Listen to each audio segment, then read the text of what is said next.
Hi friends, welcome to Telugu యువ రైతు YouTube channel. నేను మీ రవి. ఈ రోజు ఈ వీడియోలో మనకు నేను ఆల్రెడీ ఒక గతంలో వీడియోస్ చేశాను కదా, ప్రపంచంలో అత్యంత శక్తివంతమైన ఎరువు, అలాగే పేడ ఎరువు కంటే కూడా చాలా 100 రెట్లు ఎక్కువ బలాన్ని ఇచ్చేటటువంటిది, అలాగే నేల యొక్క సారాన్ని మెరుగుపరిచే ఎరువు గురించి ఈ వీడియోలో తెలియజేస్తాను. ఇది అన్ని రకాల పంటల్లో వాడుకోవడానికి ఆమోదయోగ్యమైనది. అయితే ఇది ఎందుకు అన్నిటికంటే బలమైన ఎరువు, అలాగే ఇది మొక్కల్లో వాడడం వల్ల ఏ విధమైన చర్యలు జరుగుతాయి, అలాగే ఏ విధమైన లాభాలు ఉంటాయి, దీన్ని పైపాటుగా స్ప్రే చేసుకున్నప్పుడు ఎటువంటి లాభాలు ఉంటాయి, నా పూర్తి వివరాలు నేను ఈ వీడియోలో తెలియజేస్తాను. 100% ఒక్కటి చెప్తా, గుర్తుపెట్టుకోండి. అతి తక్కువ ధరలో అత్యంత నాణ్యమైన ఎరువు ఏదైనా అంటే అది ఖచ్చితంగా స్లర్రీని. అయితే చాలా మంది చాలా రకాలుగా స్లర్రీ తయారు చేస్తున్నారు, కానీ అందులో చేసే పొరపాట్లు ఏంటివి, చాలా మందికి స్లర్రీ అనేది కూడా ఐడియా ఉంది, కాకపోతే ఏంటంటే చాలా రకాల పొరపాట్లు చేస్తున్నారు. అయితే ఇది ఏ విధంగా చేసుకున్నప్పుడు మంచి ఫలితాలను ఇస్తుంది. ఫర్ ఎగ్జాంపుల్, మనకు పండ్ల తోటలను తీసుకుంటే అరటి, దానిమ్మ, బత్తాయి ఇలాంటి పండ్ల తోటలను తీసుకుంటే చాలా మంది ఈ కన్సల్టెంట్ తరపు నుంచి జరిగే అతిపెద్ద పొరపాట్లు ఏంటి అన్నది కూడా నేను వీడియోలో తెలియజేస్తాను. 100% ప్రతి ఒక్క రైతు కూడా ఇది ఉపయోగపడుతుంది. ఖచ్చితంగా వీడియో చివరి వరకు చూడండి. మనకు ఫర్ ఎగ్జాంపుల్ ఈ స్లర్రీ గురించి చెప్పే ముందు ఒక చిన్న పాయింట్ చెప్పాలనుకుంటున్నాను మీకు. ప్రతి ఒక్క రైతు చేసే అతి పెద్ద పొరపాటుని నేను వీడియోలో తెలియజేయాలనుకుంటున్నాను. ఇప్పుడు నిమ్మ గాని, మిరప గాని, మనకు బత్తాయి గాని, దానిమ్మ గాని, మామిడి గాని, లేదంటే అరటి గాని ఇలాంటి పంటల్లో ప్రధానంగా మనకు నెమటోడ్ సమస్య ఎక్కువగా ఉంది అనుకుందాం. ఈ నెమటోడ్ సమస్య ఎక్కువగా ఉన్నప్పుడు చాలా మంది రైతులు ఏం చేస్తున్నారంటే ఈ నెమటో కిల్స్ ని, మనకు కొన్ని రకాల ఇన్సెక్టిసైడ్స్ ని భూమిలోకి డ్రిప్ ద్వారా ఇస్తున్నారు. మనం ఎంత ఫర్టిలైజర్ ఇస్తున్నాం అన్నది కాదు ఒక మొక్కకి, ఆ మొక్క ఎంత ఫర్టిలైజర్ తీసుకుంటుంది అన్నది చాలా ఇంపార్టెంట్. మన ఇంట్లో చిన్న చిన్న పిల్లలు ఉన్నప్పుడు మన పిల్లలు బలంగా తయారు కావాలని చెప్పేసి ఫ్రూట్స్, డ్రై ఫ్రూట్స్ అన్ని తీసుకొచ్చి ఇస్తాం, కానీ మన పిల్లలు అలాగే ఉంటారు. దానికి ప్రధాన కారణం ఏంటంటే మనం ఎంత ఇస్తున్నాం అన్నది కాదు, వాళ్ళ యొక్క మెటాబాలిజం సిస్టమ్ అనేది ఎంత బాగా పనిచేస్తుంది అన్నది ఇంపార్టెంట్. అలాగే ఈ మొక్క విషయంలో కూడా అంతే.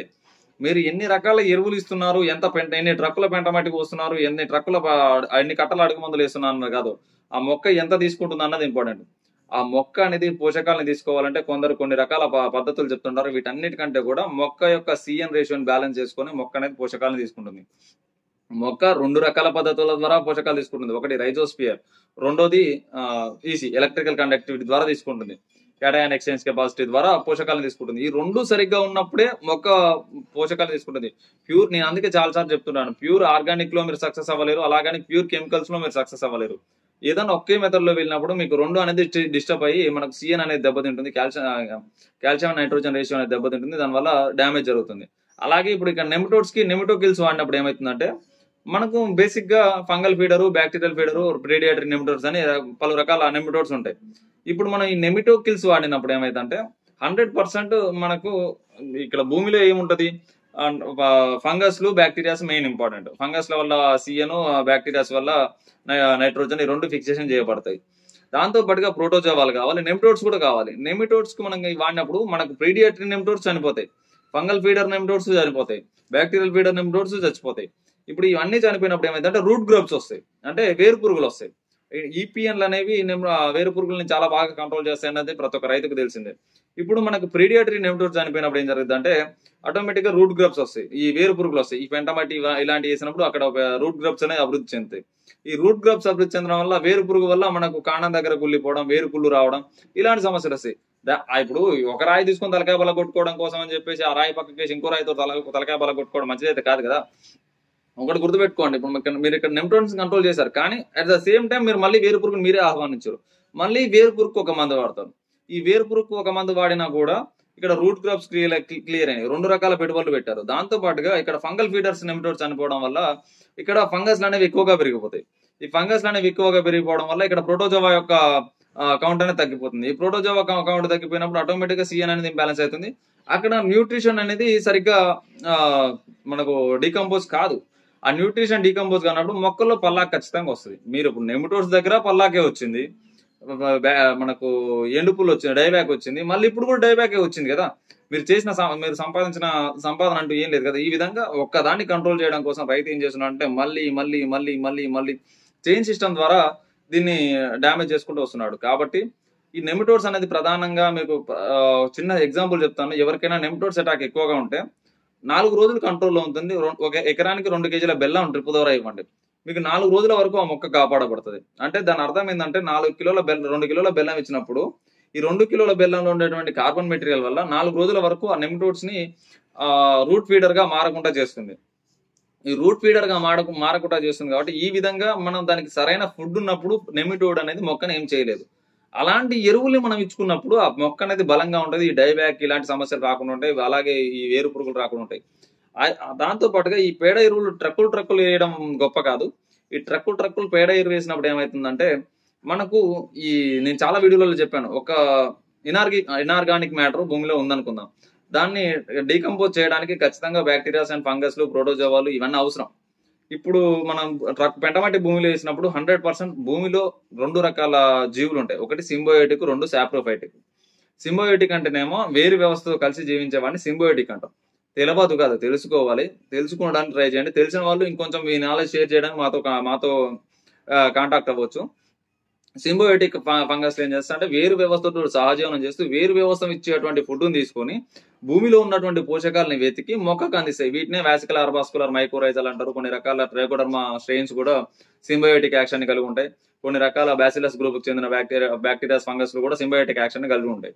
రెండోది సాప్రోఫైటిక్.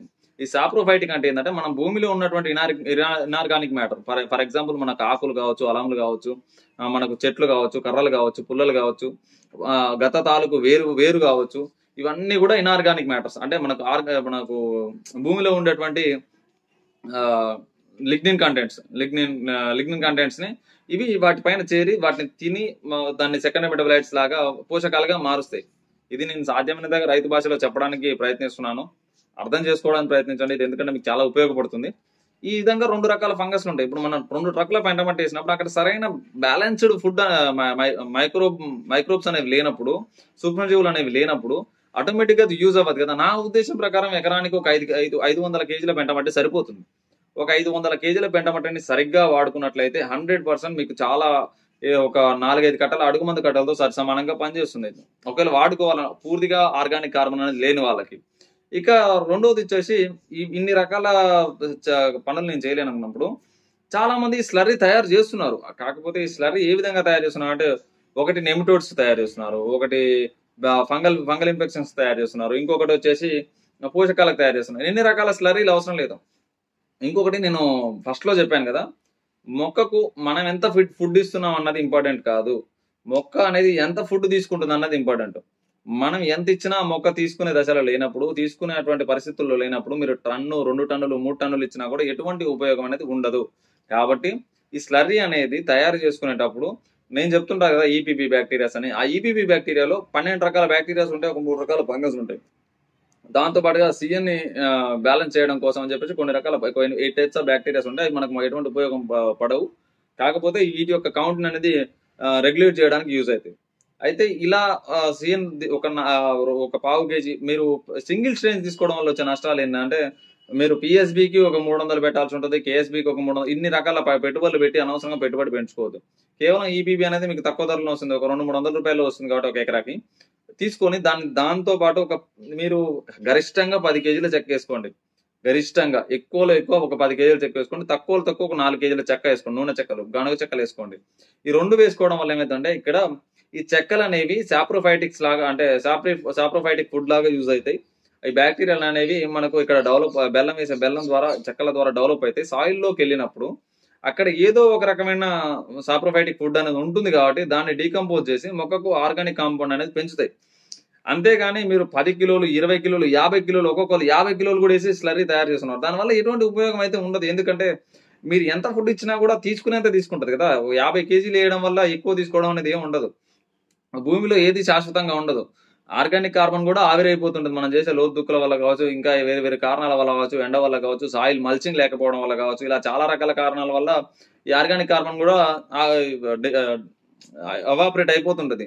కాబట్టి దానికి ఎంత అవసరమో అంతే ఇవ్వండి. దాన్ని ఎలా బ్యాలెన్స్ చేసుకోవాలో అలా చేసుకోండి. అయితే ఈ స్లర్రీ అనేది పైపాటుగా స్ప్రే చేసుకోవడం వల్ల సాయిల్ యొక్క అప్పర్ సర్ఫేస్ ను కూడా చాలా దృఢపరుస్తుంది. దాంతో పాటుగా ఫ్రూట్ యొక్క సైజు రావడానికి, మొక్కల్లో వచ్చేటువంటి ఫంగల్ ఇన్ఫెక్షన్స్ రాకుండా ఉండడానికి, ముందు జాగ్రత్తగా ఈ నెమటోడ్స్ రాకుండా ఉండడానికి, అలాగే మనకు ఈ యొక్క డైబ్యాక్, అలాగే మనకు మొక్కల్లో వచ్చేటువంటి రూట్ డ్యామేజ్, ఇలాంటి సమస్యలన్నింటినీ కంట్రోల్ చేస్తుంది. దాంతో పాటుగా కొన్ని రకాల chemicals, for example EC electrical conductivity పెంచడం కోసం ఒక 4-5 కేజీలు ఒక నెలకు 2 నెలలకు ఒకసారి 4-5 కేజీల అమోనియం సల్ఫేట్ లాంటివి వాడుకోవడం వల్ల ఈ రెండింటిని బ్యాలెన్స్ చేస్తూ వాడుకోవడం వల్ల పంట దిగుబడి సాధించగలుగుతారు. కానీ ఏదో ఒక షెడ్యూల్ చేసుకొని ఇదే ఈ గోడలోనే నేను ఉంటానంటే మాత్రం ఖచ్చితంగా రైతు అనేటాడు ఫెయిల్ అవ్వడం అయితే 100% ఉంటుంది. ఏ ఒక్క రైతన్న కూడా ఎటువంటి సందేహాలు ఉన్నా కూడా తెలుగు యువ రైతు టీం మీకు 100% ఎప్పుడైనా సరే ఖచ్చితమైన సహాయం అయితే అందిస్తుంది. కాబట్టి ప్రతి ఒక్క రైతన్న కూడా ఈ విధమైన యాజమాన్యం చేసుకొని అత్యధిక దిగుబడులు సాధించాలని మనస్ఫూర్తిగా కోరుకుంటున్నాను. ప్రతి ఒక్క రైతన్న కూడా ఖచ్చితంగా ఈ విధమైన మేనేజ్మెంట్ చేసుకోండి. దయచేసి అత్యధికంగా పెట్టుబడులు పెంచుకోమాకండి. పండ్ల తోటల్లో మరీ దారుణంగా దానిమ్మ అండ్ బత్తాయి పంటల్లో చూసుకున్నట్లయితే మీకు బత్తాయిలో టన్ను 25,000 30,000 ఉన్నా కూడా మీకు 10 టన్నులు వచ్చినా కూడా 2-3 లక్షలు పెట్టుబడి పెడితే మీకు లేబర్తో పోల్చుకుంటే ఎటువంటి లాభాలు అయితే ఉండవు. కాబట్టి మీకు ఎవ్వరికైనా సరే ఎటువంటి సందేహాలు ఉన్నా పైన కనబడుతున్న నెంబర్కి కాల్ చేసినట్లయితే 100% మీకు ప్రతి ఒక్క రైతన్న కూడా తెలుగు యువ రైతు టీం అనేది ఖచ్చితంగా హెల్ప్ చేస్తుంది. జై హింద్, జై జవాన్, జై కిసాన్.